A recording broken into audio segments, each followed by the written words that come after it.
नमस्ते, invest in share channel में आप सभी को स्वागत है। आज हम डिस्कस करने वाले हैं अभी मार्केट में बहुत जो हॉट टॉपिक है वो क्रिप्टो करेंसी के बारे में। वीडियो शुरू करने से पहले आपको ये एक रिक्वेस्ट है कि ये बहुत नया चैनल है तो काइंडली आप सब्सक्राइब बटन को दबा दीजिए और अगर आप एक सीरियस इन्वेस्टर हो तो काइंडली ज्वाइन बटन भी प्रेस कीजिए। चलिए शुरू करते हैं आज का जो टॉपिक क्रिप्टो करेंसी के बारे में। देखिए क्रिप्टो करेंसी क्या है, ये बहुत इंपॉर्टेंट क्वेश्चन है। देखिए क्रिप्टो करेंसी है एक digital currency, digital private currency भी आप बता सकते हैं, क्योंकि ये जो डिजिटल करेंसी है इसका ट्रांजैक्शन और इसका बिल्कुल जो डेटा है ये बहुत प्राइवेट होता है और एनक्रिप्टेड होता है। इसको ट्रेस करना बहुत ही मुश्किल का काम है। इसीलिए क्रिप्टो करेंसी आप बता सकते हैं कि ये एक प्राइवेट डिजिटल करेंसी है और इसका नाम अगर आप गंभीर से समझिएगा तो आपको पता चल जाएगा। जैसे सोचिए क्रिप्टो करेंसी, क्रिप्टो मतलब क्या है? क्रिप्टो मतलब सीक्रेट है। आप लोग तो व्हाट्सएप यूज करते हैं हर दिन। व्हाट्सएप का जो चैट है ये एंड टू एंड एनक्रिप्टेड ये कहा जाता है। एंड टू एंड एनक्रिप्टेड मतलब ये जो चैट है ये बहुत सीक्रेट है, मतलब कोई दूसरा आदमी आपका चैट, कोई थर्ड पार्टी आपका चैट नहीं पढ़ सकते। वैसा ही क्रिप्टो करेंसी जो है ये क्रिप्टो मीन्स सीक्रेट है, ये एनक्रिप्टेड है। करेंसी मतलब कोई चीज लेने के लिए और कोई चीज देने के लिए जो वैल्यू हम मांगते हैं, अभी नया दुनिया में हम उसको करेंसी कहते हैं, जिसका एक वैल्यू होता है, जिसका एक फिक्स्ड वैल्यू होता है। तो ये क्रिप्टो करेंसी मतलब एक सीक्रेट करेंसी है और इसका जो रिकॉर्ड है ये पब्लिक डिजिटल लेजर में रिकॉर्डेड होता है। मतलब कोई मैनुअल बुक्स, कोई गवर्नमेंट इंस्टीट्यूशनल, कोई थर्ड पार्टी ये रिकॉर्ड नहीं करते। एक सिस्टम है जिसको कहते हैं ब्लॉकचेन, जिसके बारे में हम अभी इस वीडियो में डिस्कस करने वाले हैं। ये ब्लॉकचेन का हेल्प से ये जो पब्लिक लेजर में क्रिप्टो का जितना भी ट्रांजैक्शन होता है वो रिकॉर्डेड होता है और ये जो प्रोसेस है ये पूरा का पूरा डिजिटल है। अभी हम डिस्कस करने वाले हैं ब्लॉकचेन क्या है। देखिए ब्लॉकचेन मतलब एक सिस्टम जो डेटा का सिस्टम है। मतलब सोचिए क्रिप्टो में जितना सारा ट्रांजैक्शन होता है उसको एक डेटा स्टोर होता है। जितना सारा क्रिप्टो आप किसी को बेच रहे हैं और किसी से मांग रहे हैं, ये ट्रांसफर कोई मैनुअल नहीं होता है, कोई फोन कॉल में नहीं होता है, ये होता है थ्रू द डेटा। और ये जो डेटा सिस्टम में जो ट्रांसफर होता है ये ट्रांसफरिंग सिस्टम होता है ब्लॉकचेन का मदद से। अभी ब्लॉकचेन का मतलब सोचिए। देखिए ब्लॉक क्या है? ब्लॉक मतलब है डेटा, मतलब क्रिप्टो का लेन देन का डेटा, क्रिप्टो सेंडिंग का डेटा, क्रिप्टो रिसीव का डेटा, इसको कहते हैं ब्लॉक। बहुत सारा डेटा होने के बाद वो ब्लॉक फुल हो जाते हैं और उसके बाद ऑटोमेटिकली दूसरे जो ब्लॉक है वो क्रिएट हो जाते हैं और इसी तरह क्रिएट हो जाते हैं एक ब्लॉकचेन। मतलब बैक टू बैक बहुत सारा ब्लॉक ऑटोमेटिकली क्रिएट हो जाते हैं और उसके अंदर आप जो डेटा भेज रहे हैं, आप जितना क्रिप्टो भेज रहे हैं, उसका सभी जो डिटेल्स है वो जानकारी मिल जाता है। और ब्लॉकचेन में एक सिस्टम है कि अगर कोई किसी ब्लॉकचेन में एक डेटा रिकॉर्डेड हो जाते हैं उसके बाद वो डिलीट नहीं हो सकता है और थर्ड पार्टी, कोई इंस्टीट्यूशन, कोई गवर्नमेंट उसको मैनिपुलेट भी नहीं कर सकते। तो इसीलिए ये बहुत प्राइवेट है, ये ट्रेस करना बहुत दिक्कत वाली बात है और ये एक ऑटोमेटेड सिस्टम है जो बहुत हाई कॉन्फ़िगरेशन का कंप्यूटर का मदद से चलता है और जिनमें से बहुत जटिल एल्गोरिदम है। अभी सोचिए कि ये जो ब्लॉकचेन का ट्रांजैक्शन होता है, अगर इधर कोई गलती से कोई दिक्कत हो जाएगा, अगर कोई प्रॉब्लम आ जाएगा, तो जो पर्सन इसको मेंटेन करता है उसको कहता है माइनर। मतलब ये जो माइनर है ये क्रिप्टो का जो ब्लॉकचेन उसको मेंटेनेंस करने के लिए, और ये जो माइनर है ये क्रिप्टो का जो ट्रांजैक्शन है उस सिस्टम को चलाने के लिए होता है। तो इस माइनर को क्या मिलता है? इस माइनर को इस काम के लिए क्रिप्टो करेंसी मिलता है जो वो लोग इन्वेस्टमेंट के लिए यूज करते हैं। क्रिप्टो करेंसी में आपको जो प्राइवेसी है ये बहुत इंपॉर्टेंट है, क्योंकि क्रिप्टो करेंसी का ये एक कंसेप्शन ही है कि आपका ट्रांजैक्शन प्राइवेट होगा, और इसी प्राइवेट करने के लिए जो टेक्नोलॉजी का यूज होता है उसको कहता है क्रिप्टोग्राफी। देखिए, क्रिप्टोग्राफी एक प्रोसीड्योर है जिधर प्लेन टेक्स्ट नहीं होता है, कोडेड टेक्स्ट होता है। मतलब सोचिए, आप किसी दूसरे इंसान को क्रिप्टो करेंसी भेजेंगे। आप तो जैसा हम नॉर्मल करेंसी भेजता है, कोई नोट, कोई कॉइन, ये भेजता है, क्रिप्टो करेंसी में तो ऐसा ट्रांजैक्शन नहीं होगा। तो क्या होगा?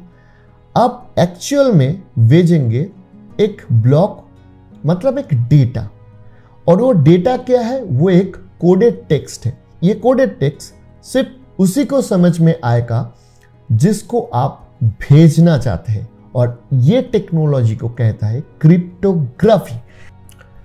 ये क्रिप्टोग्राफी के लिए कोई थर्ड पार्टी इसको मैनिपुलेट भी नहीं कर सकते, और जैसा मैंने बोला कि कोडेड टेक्स्ट भेजेंगे, इसीलिए कोई थर्ड पार्टी इसको समझ भी नहीं सकते।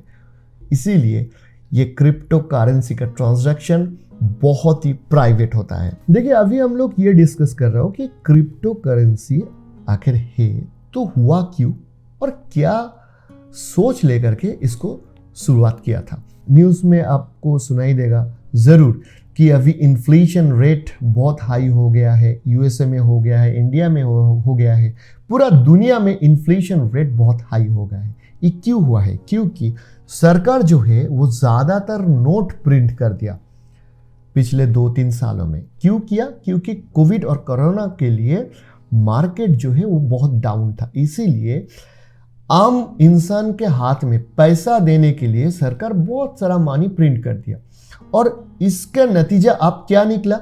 इन्फ्लेशन बहुत हाई हो गया।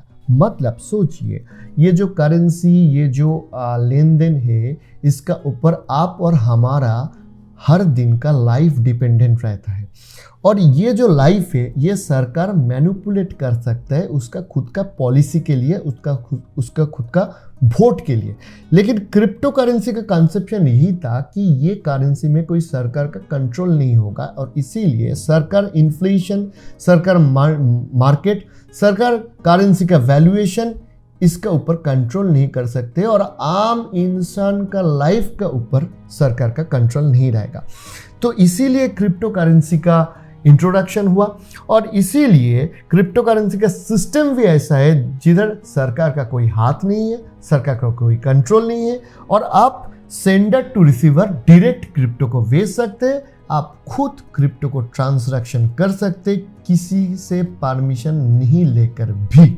अभी हम लोग आ रहा हूँ क्रिप्टो का सुविधा क्या है, मतलब क्रिप्टो में क्या क्या फ़ायदा है। देखिए, पहला फ़ायदा तो ये है कि थर्ड पार्टी का कोई इंटरफेयर नहीं होगा। दूसरा ये है क्रिप्टो इंटरनेशनल ट्रांजैक्शन के बारे में अगर आप सोचेंगे तो अभी इंटरनेशनल ट्रांजैक्शन के लिए 1-2 दिन भी टाइम लग जाते हैं, लेकिन क्रिप्टो में ज़्यादातर 10 मिनट मैक्सिमम लगते हैं। इसीलिए क्रिप्टो में जो टाइम है वो बहुत कम लगते हैं। और तीसरा, अभी भी ट्रांजैक्शन, इंटरनेशनल ट्रांजैक्शन अगर आप करेंगे तो बहुत सारा बैंकिंग चार्जेस लग जाता है, लेकिन क्रिप्टो में ये चार्जेस बहुत कम होता है। और सोचिए, ट्रांजैक्शन क्रिप्टो में करने के लिए कोई जैसा करेंसी का कन्वर्शन करना बहुत ज़रूरी है। सोचिए, आप यहाँ से इंडिया से यूएसए में पैसा भेजेंगे तो क्या होगा? आपको इंडियन रुपीस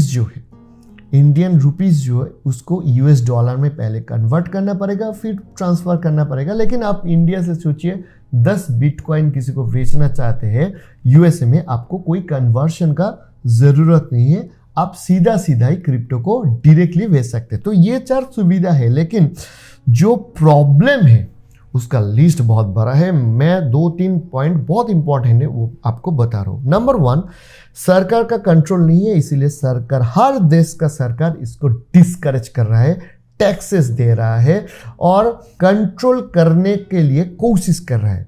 तो ये एक क्रिप्टो करेंसी का जो कंसेप्शन है और क्रिप्टो करेंसी का जो यूजेस है, इसको बहुत लॉसेस पहुंचने वाली बात है। दूसरा, थर्ड पार्टी का कंट्रोल नहीं है, इसीलिए कोई गलत आदमी को आप पेमेंट भेज देंगे तो पेमेंट वापस लेने का कोई मौका नहीं मिलेगा अगर वो आदमी आपको नहीं भेजेंगे तो।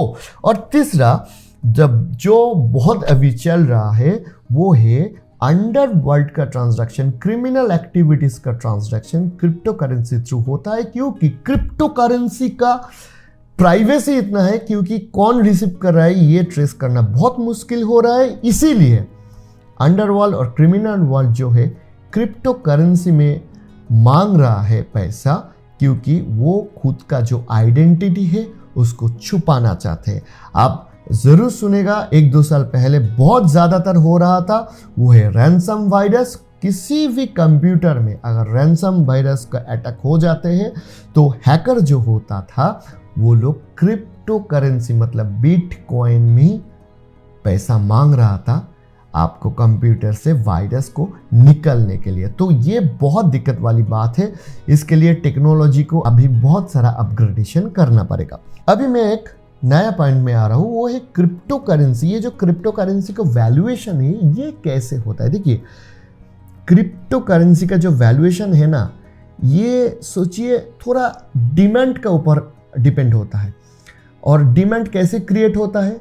न्यूज़ से, पीयर से, कोई ट्विटर से, कोई अदर सोशल मीडिया से डिमांड पैदा होता है।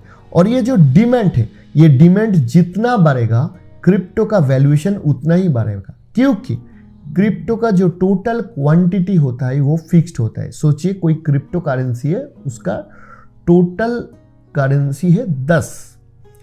ये जो 10 है ना, ये फिक्स्ड है, ये 11 नहीं होगा, 12 नहीं होगा, ये 10 में ही वैल्यूएशन रोटेट करेंगे। तो अगर ये जो करेंसी है, जो 10 टोटल करेंसी है, इसको वैल्यूएशन ज़्यादातर बढ़ जाएगा तो एक करेंसी का प्राइस 1 से बढ़कर 100 भी हो सकते हैं, क्योंकि लेने के लिए बहुत सारा आदमी तैयार है। अगर ये क्रिप्टो का वैल्यूएशन और ये क्रिप्टो का क्रेज कम हो जाता है, कोई लेने के लिए तैयार नहीं है, तो ये 100 से घट के 1 रुपया भी हो सकता है, 1 पैसा भी हो सकता है। तो क्रिप्टो जो टोटल है वो फिक्स्ड है, लेकिन इसका वैल्यूएशन डिपेंड कर रहा है कितना मार्केट में ये क्रिप्टो का माहौल चल रहा है, इसके ऊपर में कितना पीआर हो रहा है, कितना न्यूज में आ रहा है, इसके ऊपर में। और लास्ट बट नॉट लिस्ट, अभी इंडिया में क्रिप्टो को लेकर स्थिति क्या है? देखिए, 2018 में सरकार और आरबीआई ने क्रिप्टो को बैन ही कर दिया था। उसके बाद सुप्रीम कोर्ट में केस हुआ और 2020 में सुप्रीम कोर्ट ने बताया कि इंडिया में क्रिप्टो करेंसी का investment, as an investment cryptocurrency legal है। लेकिन अभी भी क्रिप्टो करेंसी लीगल टेंडर नहीं है। मतलब सोचिए, आप कोई सामान खरीदने के लिए दुकान में जा रहे हो, तो उधर सामान लेने के लिए आप पैसा अगर आपके पास नहीं है तो आप क्रिप्टो नहीं दे सकते। मतलब सोचिए, आप एक फ्रिज का दुकान में गया है और फ्रिज का दाम है 10,000 रुपया, तो आपने सोचा आपके पास तो 10,000 रुपया नहीं है, तो आप क्या करेंगे? 10,000 रुपया का जो इक्विवेलेंट बिटकॉइन है वो उसको दे देंगे और फ्रिज ले लेंगे। ये नहीं होगा। Crypto is not a legal tender. लेकिन आपके पास 10,000 रुपया है और आप सोच रहे हैं कि बिटकॉइन का वैल्यूएशन ज्यादा हो जाएगा आगे जा करके, तो आप 10,000 रुपया का बिटकॉइन ले लिया एज एन इन्वेस्टमेंट और 2-3 साल बाद में 15,000 अगर वो हो गया तो उसको बेच दिया। तो as an investment it is legal, but as a legal tender this is illegal. So I think आपके पास ये थोड़ा क्लियर हो गया। और अभी भी सरकार तो नया टैक्सेशन का पॉलिसी लॉन्च किया है क्रिप्टो करेंसी के बारे में, उसके बारे में हम अलग किसी एपिसोड में डिस्कस करेंगे। आज हम आपको क्रिप्टो करेंसी का जो बेसिक नॉलेज है वो देने का कोशिश किया है। अगर आपको कोई पॉइंट में डाउट हो रहा है तो ज़रूर कमेंट कीजिएगा। नया चैनल है, I am from the West Bengal, so we need your support.